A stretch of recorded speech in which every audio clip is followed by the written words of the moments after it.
самая беднейшая страна мира. Досмотрите это видео до конца, и вы узнаете, в какой затруднительной ситуации оказался Таджикистан и что к этому приводит. Подписывайтесь на наше обновление и точно будете в курсе всего самого актуального. Таджикистан существенно отстает по среднему размеру заработной платы от стран-членов Евразийского экономического союза. Об этом сообщает Азия Плюс со ссылкой на официальный сайт ЕАЭС. Как информирует ресурс, среднемесячная номинальная заработная плата к началу второго квартала этого года в России составила $709, в Казахстане 625, в Беларуси 551 доллар, в Армении 437, в Кыргызстане 234. В то же время среднемесячная номинальная зарплата в Таджикистане к этому периоду, по данным агентства по статистике при президенте республики, достигает $155. Рост номинальной среднемесячной зарплаты в первом квартале 2022 года по сравнению с аналогичным периодом 2021 года в Казахстане составила 23,7%, в Беларуси 17%, в России 15%, в Кыргызстане 11,5%, в Армении 9,6%, в Таджикистане она выросла на 13,7%,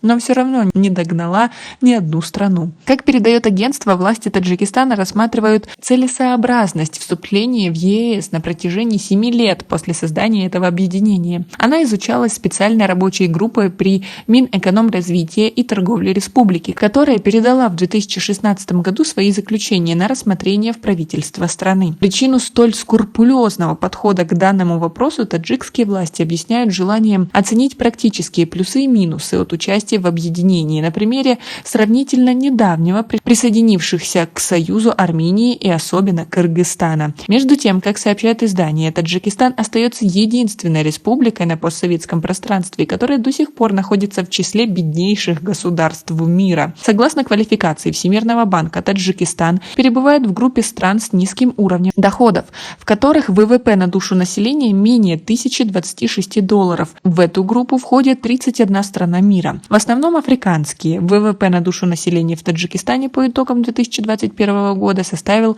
$885. Как вы относитесь к такой ситуации? Свои ответы напишите нам, пожалуйста, в комментарии. Эксперт объясняет это тем, что в Таджикистане очень высок уровень коррупции. Именно из-за этого страна никак не может встать на ноги. Ну а зачем куда-то далеко ходить и искать какие-то абстрактные примеры? Вот.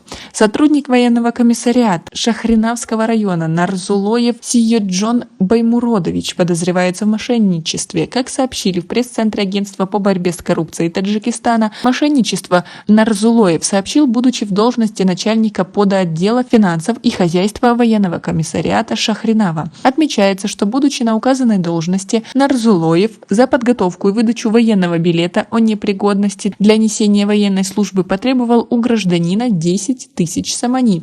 Получив с потерпевшего 5 тысяч самани, подозреваемый потребовал принести оставшуюся часть суммы, но был задержан сотрудниками антикоррупционного ведомства в момент получения у гражданина 2000 самани. В отношении Нарзулоева было возбуждено уголовное дело по статье 247 «Мошенничество» Уголовного кодекса Таджикистана, переданное в суд после проведения соответствующего расследования. По сути, то, как обстоят дела с снесением службы в Таджикистане, можно говорить очень много, и люди пытаются всячески откупиться от этого дела. И как мы видим, у них это получается. И это только самый низкий уровень управления, где люди попадаются на взятках.